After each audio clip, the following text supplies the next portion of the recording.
So our research speaker for this morning is a licensed agriculturist, a professional teacher. She took up her bachelor's degree in agriculture at the University of Southern Mindanao, MS in agronomy in University of Southern Mindanao as well, and finished her doctorate degree in soil science in University of the Philippines, Los Baños, Laguna. She is currently designated as Professor 6 at the Department of Soil Science, College of Agriculture, University of Southern Mindanao. She is also currently the country project leader of land management of diverse rubber-based system in Southern Philippines, adjunct professor at the Griffith University, Australia. She is also a board of director of the National Organic Agriculture, board of the Department of Agriculture, national program leader, project leader of the Geographic Information Support System, Center for High Value Commodities and Indigenous Crops for Soxargen Region, member of the National Technical Working Group for Scholarship Grant of Dependents of the Sugarcane Industry of the Sugarcane Regulatory Authority, project leader of the Organic Agriculture Research and Development Center of the University of Southern Mindanao, vice president of Organic Agriculture Society of the Philippines, and the program leader of College of Agriculture Agri Mobile Clinic, started on 2012 up to now present. She also had okay, some awards. Okay, so among others, ito po yung 2018 Best Paper Award during the 21st Philippine Society of Soil Science and Technology, USM Outstanding Alumni for Research, Top Performing CA Faculty Award in Research, Top Performing College of Agriculture Faculty Award in Extension, and also Top Performing College of Agriculture Faculty Award in Production. Tayo po ay mapalad ngayong umaga sa ating makakasama ating research speaker. Let us all welcome Dr. Adiflor R. Grant Garcia. Isa pong magandang umaga, Dr. Adiflor. Yes, magandang umaga, Angelo. Magandang umaga po sa ating lahat na nandito ngayon sa ating webinar na to. And thank you, Angelo. You're very generous in the introduction. Mas mahaba pa ang introduction mo yata sa aking magiging lecture. But anyway, if you would allow me, then maybe we can start na. Start na ba? Yes, ma'am.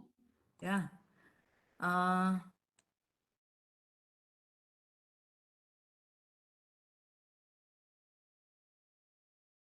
Yes, good morning, everyone. I'm glad you are with me today as I share with you the journey of the University of Southern Mindanao on geographic information system to support our initiatives on high-value commodities and indigenous crops in Soxargen region. This building that I am trying to show here is funded by Bureau of Agricultural Research for Institutional Development Grant, and the facilities here funded by the Department of Agriculture, the ASIF program. So thank you very much at the outset for the support. And this morning, as I continue,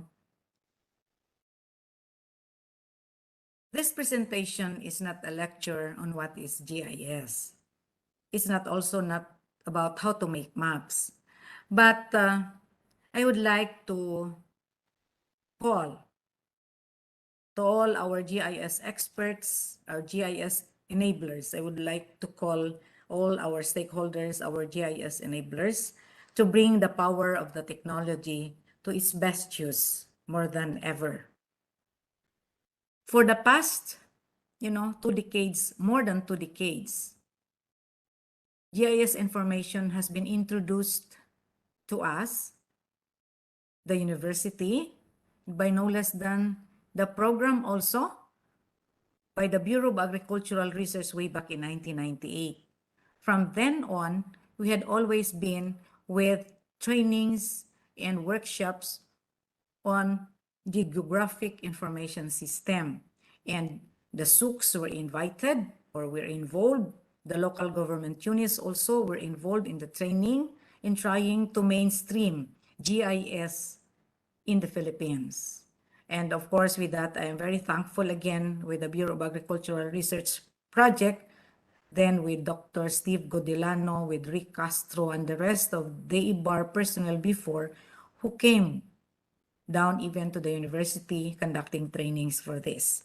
So I think we have a lot of trainings already, and we very well understand now and appreciate well the power of GIS, not only as a tool to create visual presentations of data, but also perform spatial analysis, because that is very important in making informed decisions.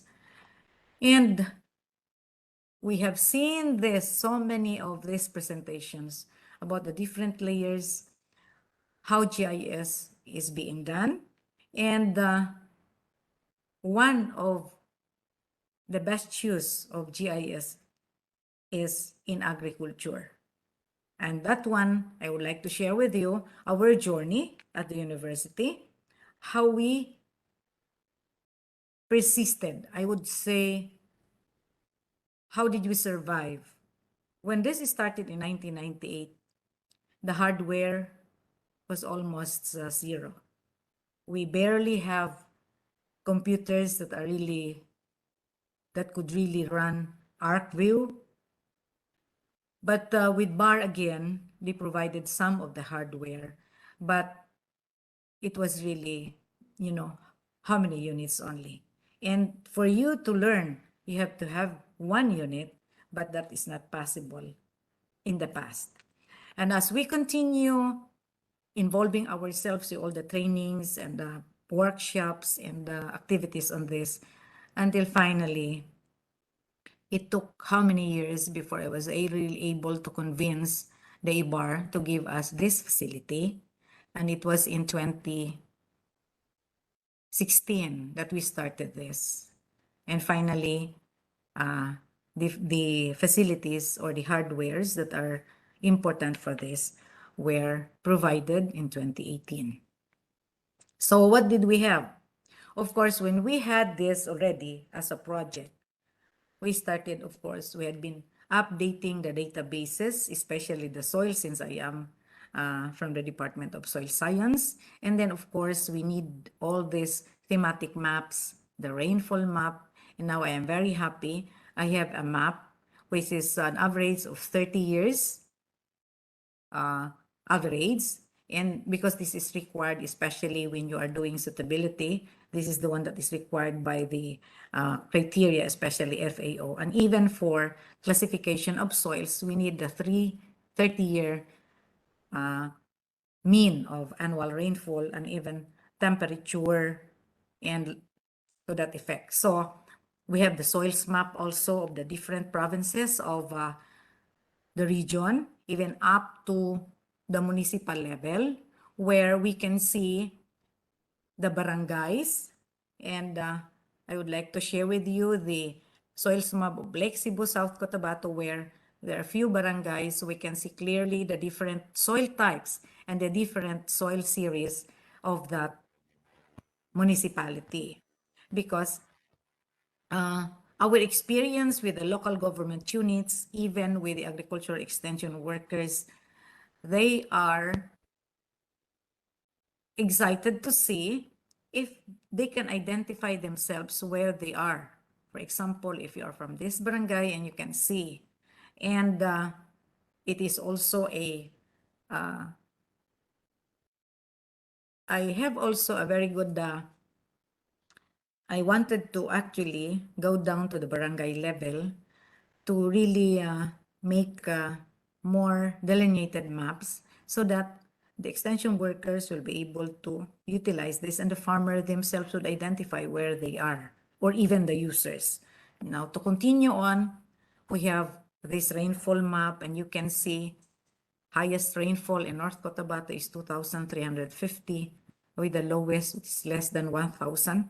So we really have good rainfall as far as crop production is concerned. Also, although some are really low, and I am just happy that where low rainfalls, the low rainfall are, the irrigation are available because these are the lowland areas. The highlands have good rainfall. And also in South Cotabato, we have good soils map and slope map. So with the suitability maps for high value crops, we prepared for them the coffee, cacao, we have rubber, we have oil palm, and we have shared this to the different local government units for them to use for their planning. So we have these different thematic maps, the land use map in the different regions of Davao, Davao del Norte, the temperature maps of Davao del Sur, and all the thematic maps for the different provinces in Region 11 and 12. In fact, I would like to show you this pest and disease monitoring of Bruntispa, where I would like to show you sa Luzon talaga, medyo mataas ang incidence natin yan. And here in our province or here in Mindanao, we have very low incidence in the province of Sultan Kudarat. For example, this one is the data of the province of South Cotabato. So these are some of the things that are very useful for the local government units, especially the agricultural extension workers. And our project prepared a website for, I put there DAUSM Smart Agriculture because this is where the output of our activities are housed so that any one of our farmers enrolled are able to access information that they wanted to. So among others, I would like to show you the GIS maps loaded on this website, and they can, of course, we have this also in the website, but I will just present to you an example of our maps that our clients can access online. We have these maps for Region 11 and 12 loaded here because the project is within this region only. But there are some other regions I included also here in the presentation. So this is our URL. And let me share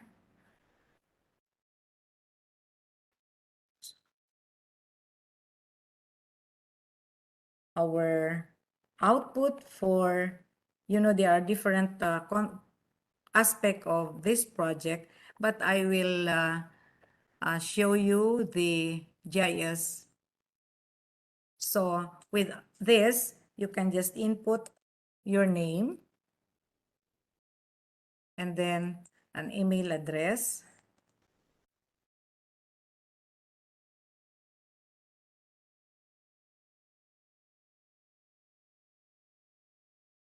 Then select the region, so that's region 12, and then the agency where you are connected. This is just for purposes of recording who are accessing the website. And then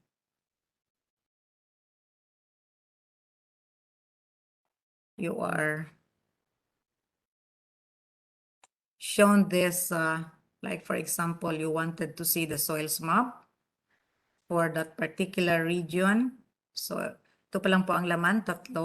And then for a particular province, we have, for example, North Cotabato, and then the municipality, for example, of Carmen.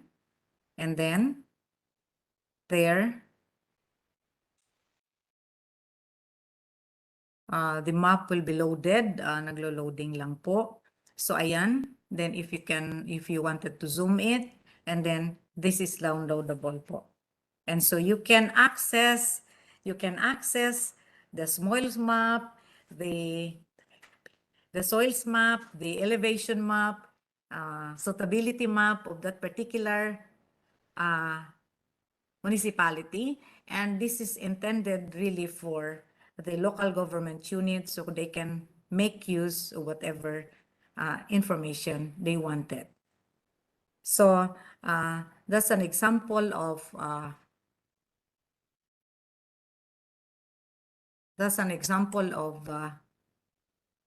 this map that we have. And just to continue on with if you wanted to go to Region 11, then you can just navigate here and so on and so forth. So my invitation for our GIS practitioners or our experts, I would like you to share your expertise on this and share it to the local government units, because we had been trying to invite them, make maps. It is not going to be that easy for them. In fact, for us also, not to mention about the hardware, about the software. It's at least good now. We have the open source QGIS.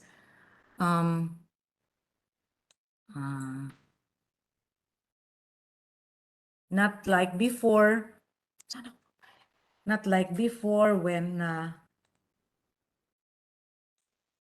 we didn't have the QGIS. We only have the ArcView, where it's very expensive. So the other units cannot really practice making maps. So that's our sharing with the other, with our outputs with Region 11 and Region 12. And so we tried to deploy these different technologies with our partner agencies. So for the LGUs in Region 12, we have shared that. And we have also a partner, Agusan del Sur, because we have a project on Asia. And so we also encourage them, because their GIS unit is also very functional. And we encourage them to help the agriculture sector to use GIS technology, and this is their output.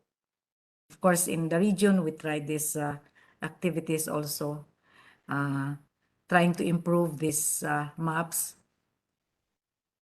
And we, in fact, had produced already the verified soil map of North Cotabato. We tried to really go back and we did some ground truthing for the different soil series, and we have improved our soils map in North Cotabato. And we have corrected some. And so our LGU partner, the provincial government of Agusan del Sur, have also prepared online maps to be accessed, that could be accessed also through their portal. And let me share with you what they have. These are the different maps that they have, the different municipalities. Dennis, paano ito ito na ba? Let me play a video presentation. Our online mapping system, or the GIS, can be accessed by opening our browser, because it is web-based system, and type the URL https://pigas.ph. Hello po, ma'am. Excuse me po. Enter key. You will view the employees portal of the provincial government of Agusan del Sur. Among different image links and information in the portal, you have to hover over the monitoring and evaluation group of systems. Upon hovering into it, you will Hello see po, Dr. Adiflor. So just click that. Hello po, sir. Ito po ba ay video? Yes, sir. This is video po. Because we can still see the slide po. Ay, okay. Sorry. Okay po. So, okay po, sir. I should change the, sir, the settings ng sharing siguro po. Ay, Yes, hindi ba? sir. Yes, ma'am. Stop share. Sorry, Angelo. Hindi naman ako marunong maganyan-ganyan. Basta That's alam okay, ma'am. ang alam ko lang, mag-click-click, hindi ko na, ano ba ang nangyari? Hindi nyo makita? We can only hear the audio, ma'am, from the video that's being shared. Ay, paano yun?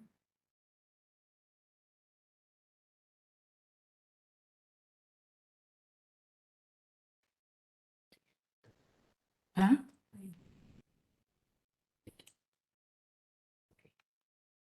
Our online mapping system Can or you see the it na, GIS Angelo? can be accessed Still the audio po, ma'am. our Okay. browser. Dali lang. Okay po. Ayusin lang namin. Siguro po while we're setting the video that's being shared, let me remind our audience as well not to forget filling out our attendance sheet. So for those who are joining us via live, FB Live, nandun po sa comment box natin yung link for the attendance sheet. And for those who are with us here via WebEx, nandito rin po yung ating link. And then again, after nyo pong i-fill out yung attendance sheet natin, you will be receiving or you will be directed to another link, and that's for the evaluation. Okay, so let's wait for the video.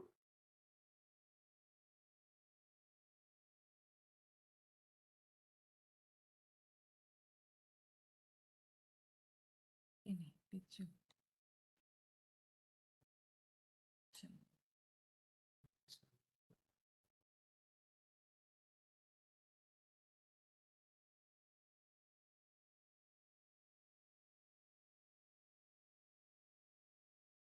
Our online mapping system. How is this? We Wala pa can rin. see the e-portal interface po. Okay. Or the GIS can be accessed by opening our browser because it is web-based system and type the URL https://bigas.ph, then hit enter key. You will view the employees portal of the provincial government of Agusan del Sur. Among different image links and information in the portal, you have to hover over the monitoring and evaluation group of systems. Upon hovering into it, you will see a share link. So just click that. After clicking the share link, you will be rerouted to the web app. You may provide username for a first-time user, but for the second timer or the repeater, you can just click the stored username. Then provide a password and click the login button. Voila, here it is. This is now the landing page of the Asia project website. This landing page features the calendar of activities and the financial status of the project. On the left pane, listed are the menus such as dashboard, calendar of activities, trials, literatures, reports, media releases, communications, Gantt chart, project member profile, and organizational chart. It has also menu for map resources, where our online maps are stored, the Asia Rubber Forum, finance, maintenance, and the survey result. As an example, clicking the literatures menu, it will display all the uploaded materials classified as literatures. You can download it, remove, or edit it. Emphasizing on the map resources, clicking the menu will reroute us to the GIS module of the system, the Geographic Information System of Asia project. User may change the base map by clicking the drop-down list and choose the most appropriate map for a study. They can choose terrain, satellite, OpenStreetMap, or the hybrid. Below the base map option, a group of map layers group into three: the Asia project, other map layers, which contains available and existing map of the local government unit, and the last group is the process map layers. This group contains results from the multiple clipping geoprocessing operation. On the other hand, on the left pane of the page, a map legend and display control is located. This is where the GIS basic operation can be found, such as the name of the layer added, a close button that will cause immediate removal of the layer from displaying, a zoom in and out control buttons, and other operations. The most important of all is the geoprocessing operation. Clicking this button will display the criteria and parameters for calculating soil suitability analysis. When you expand the layer, you are provided with a lot of operations. A button to display the attributes of the map, a summary button, opacity to control and adjust transparency of the map layer, displaying and hiding the label, and changing the font size. On the bottom part is the legend with corresponding polygon color, in which case user can customize the color and the pattern. Looking at the map layers under the point group, it shows the average annual rainfall, temperature, farmers, soil sampling grid, farm demonstration site, and the USAD farmers. So far in this project, there is no map in line features, thus it's empty. For the polygon, it has topography, soil, physical and chemical characteristics, land use, geologic, and semi-process layers, and the watershed. Expanding the topographic group of layers, it contains elevation and slope.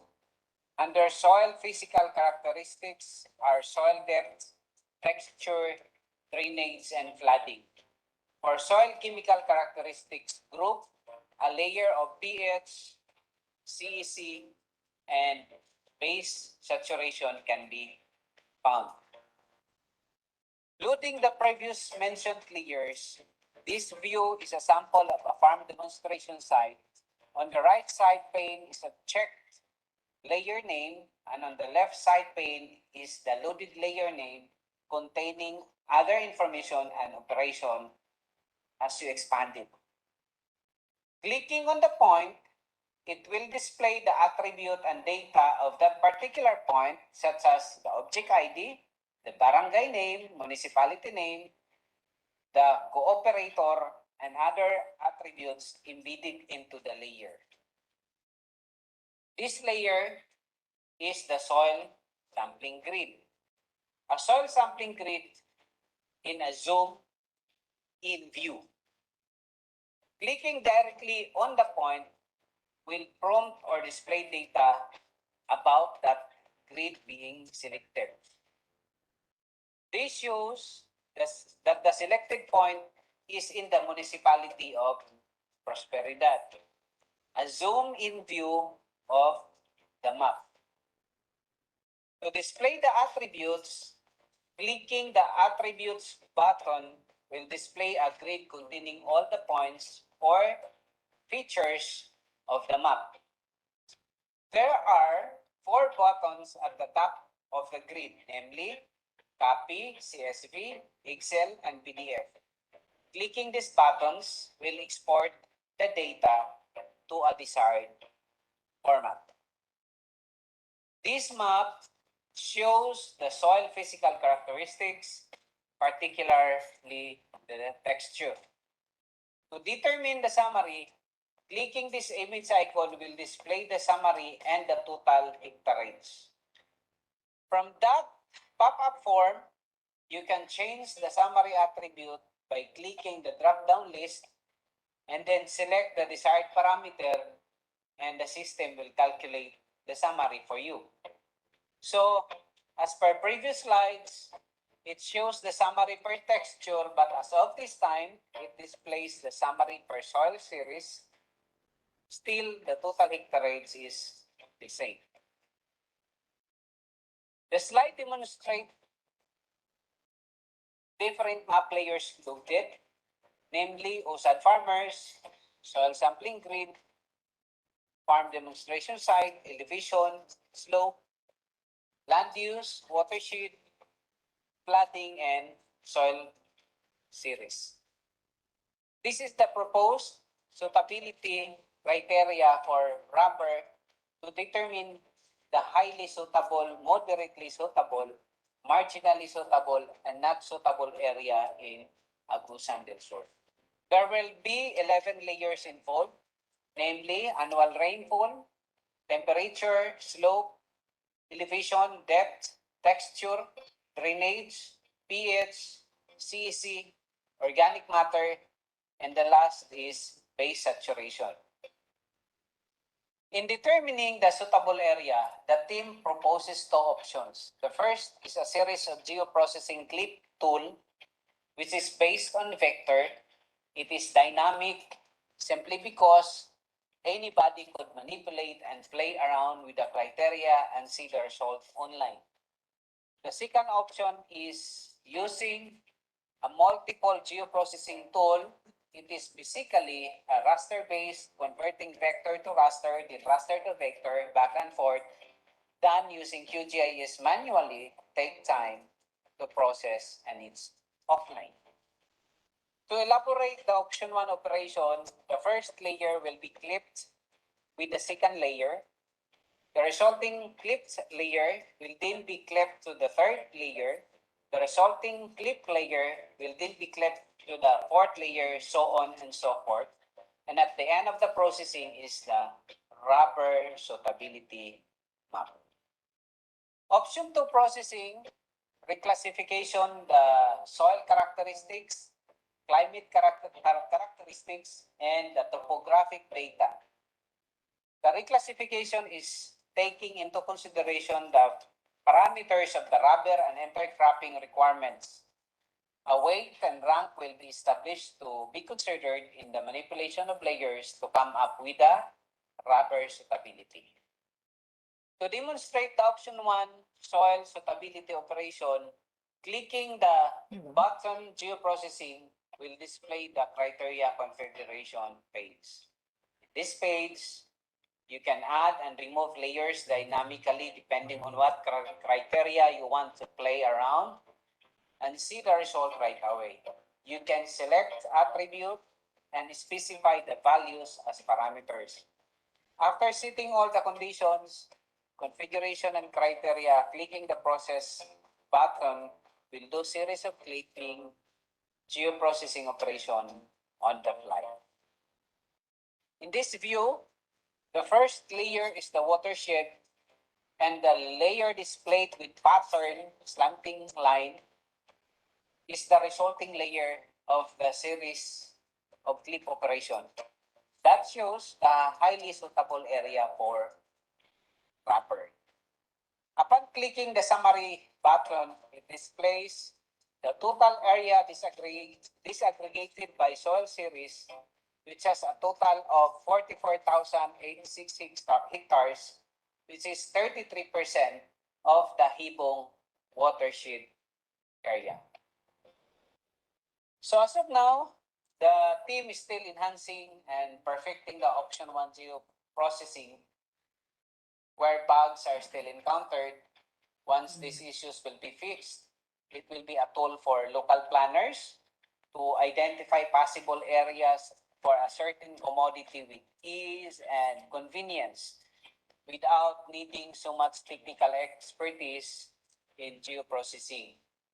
So we are also in the process of developing modules to print these maps online.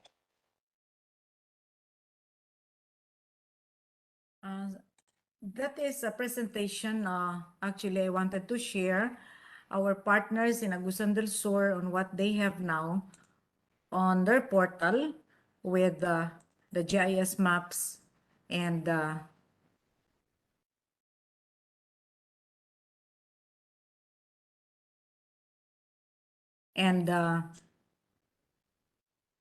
we're continuing, of course, on the capability building portion of the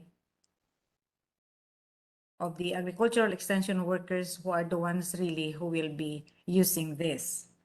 And in fact, we started trying to develop an open source Android application in mobile platform that could be used online or offline, I should say.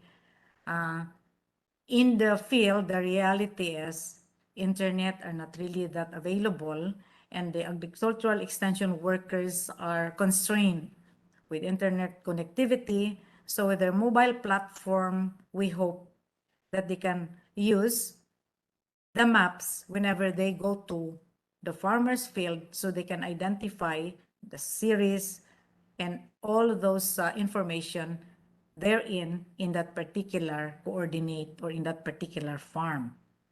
And also, we have made a proposal to also make an Android application in identifying soil types, because this will help a lot the extension workers in the local government units to be able to carry out their activities as far as agricultural development is concerned. But of course, there are more for pests and diseases, and other applications later could be embedded in it. So I think these are the things that I would like to share. And we have started this trying to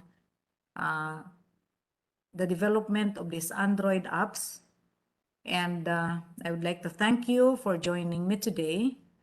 And let me ask or make a call to the GIS experts that we have in the country to share your talents in bringing the technologies to the countryside to ease the burden of the development workers, especially with these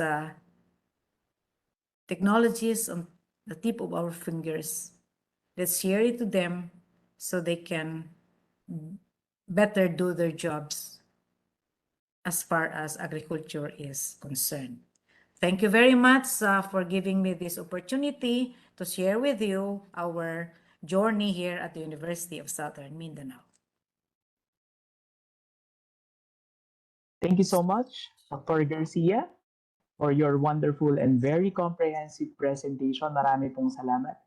At naniniwala po ako na sa pagkakataong ito, naku, mukhang marami po siguro sa ating mga taga-subaybay ang gustong magtanong or mag-clarify. Kasi nga, di ba parang everyone nowadays has their own mobile or smartphones, which is very advantageous kasi, di ba, with the presentation that you had just a while ago, ma'am, you can access so many information simply by using the app or the database, something like that.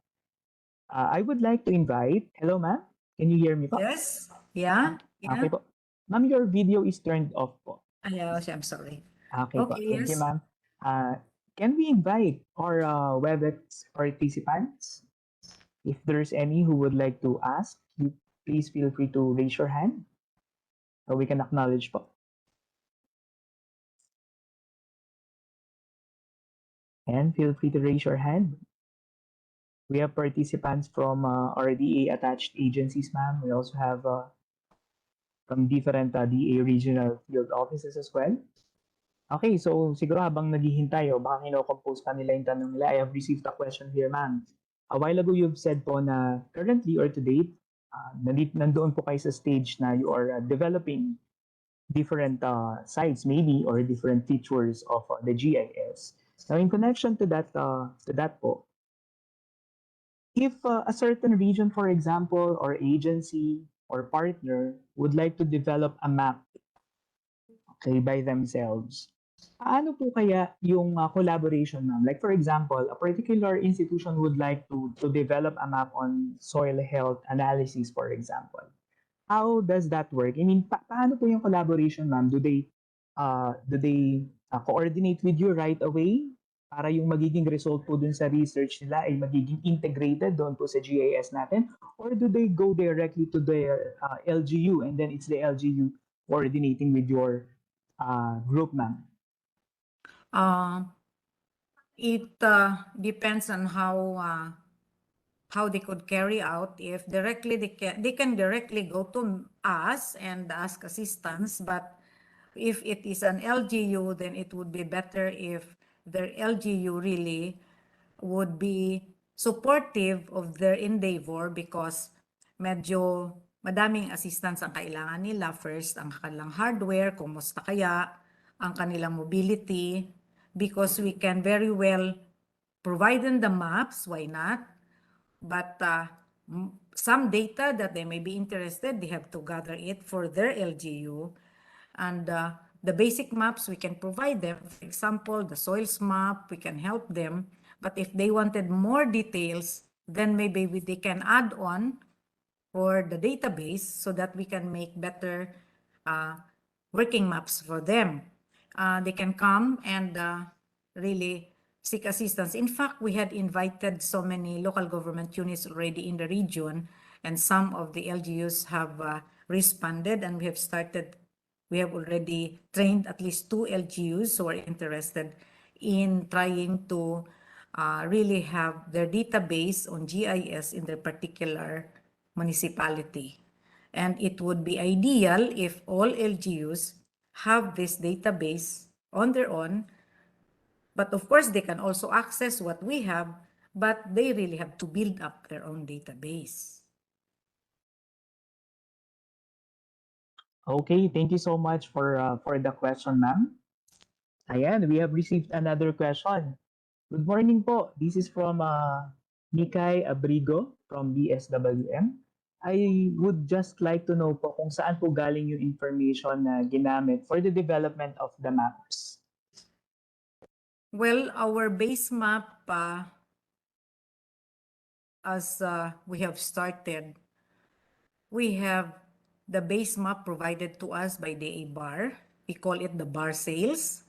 And then later, we get from Namria the barangay boundary. And then we updated this with some information from DNR. But basically, Namria and bar sales or the base map from Bureau of Agricultural Research were used. And of course, the soils map has been accessed from the BSWM also.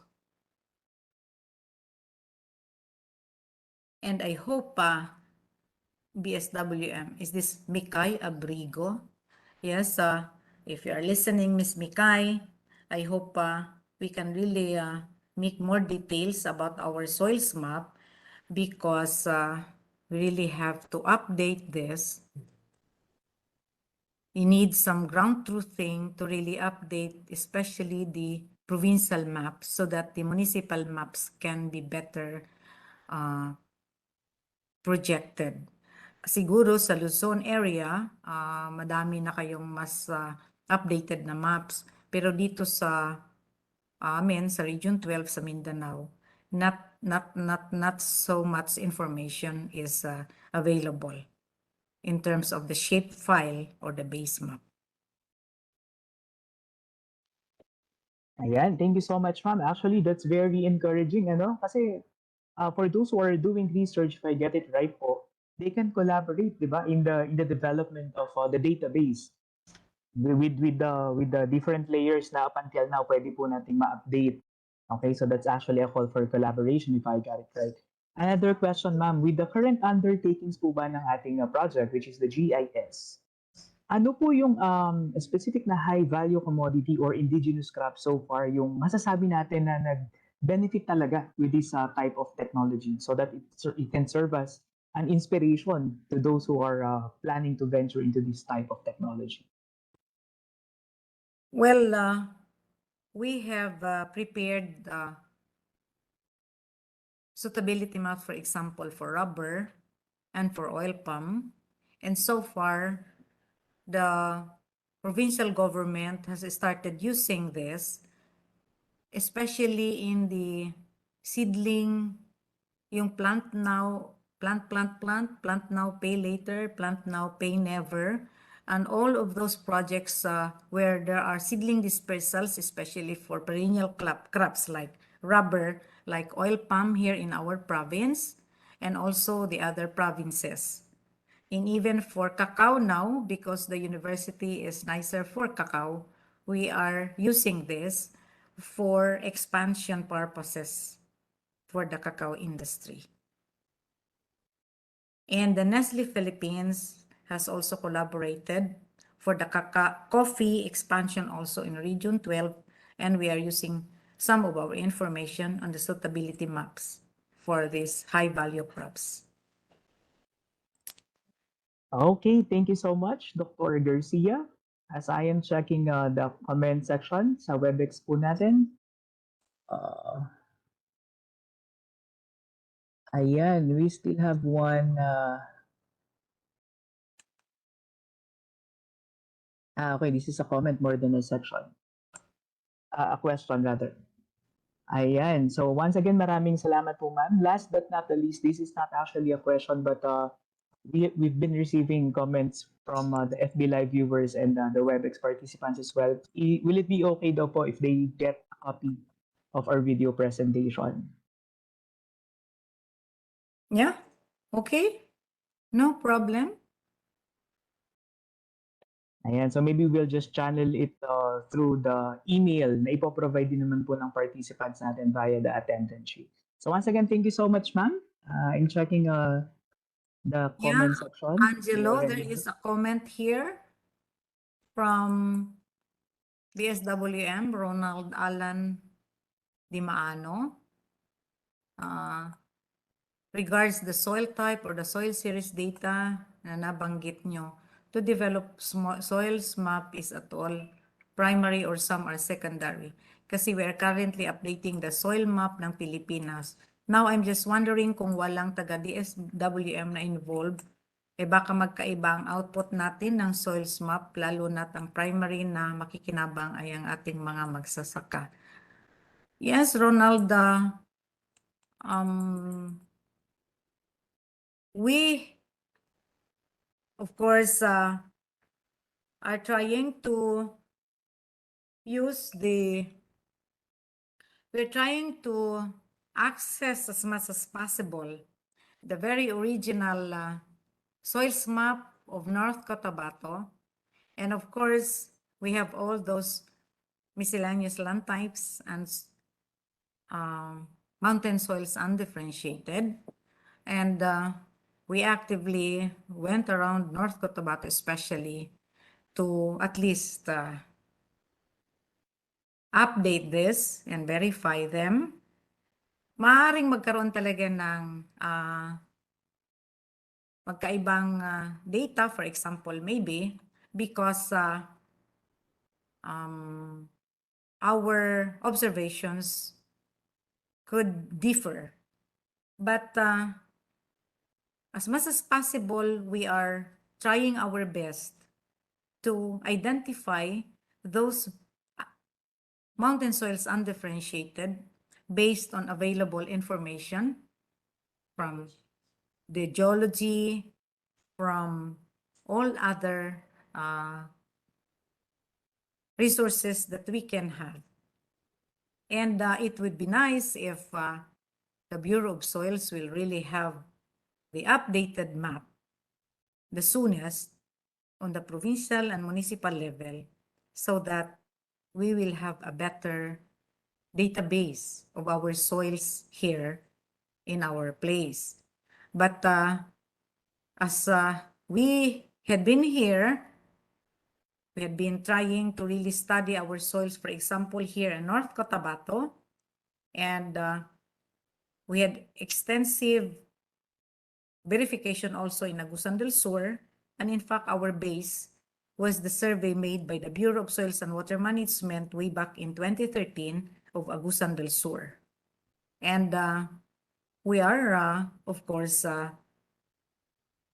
enjoying the database that you have given there. What we are only doing is making more detailed, getting more detailed information on the different soil series that you have identified. So far naman, wala namang conflict po. It's just making more detailed information on the soil series that has been established by BSWM.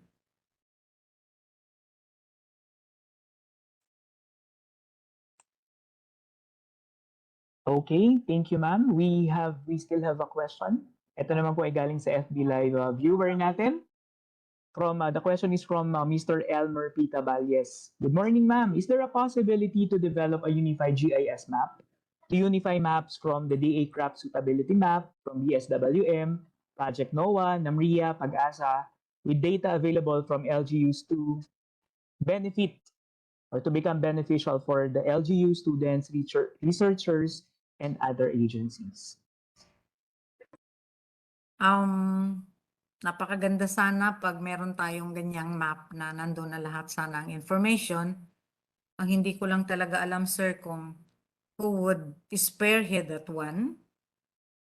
But if only we can join together and make these thematic maps that we need at the municipal level, then everybody will be very happy, especially our agricultural extension workers who are wondering how to interpret the different maps that are downloaded to them by the different agencies also. In fact, it has created so much confusion already. Okay lang kung nandiyan kayo sa head offices, you have access to all of this. But for those who are here in the municipal level facing the farmers, it's not going to be very easy.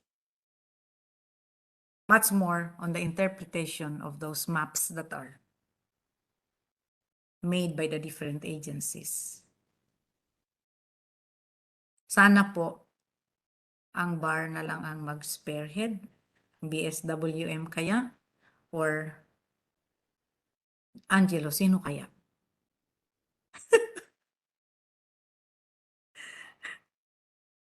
Okay, thank you for that call to collaborate, ma'am. I believe naman with our vision and mission, tayo playing different roles, there will come a time surely na we'll be able to address such concerns, especially, di ba, we are all gearing towards empowering our farmers and fisher folk.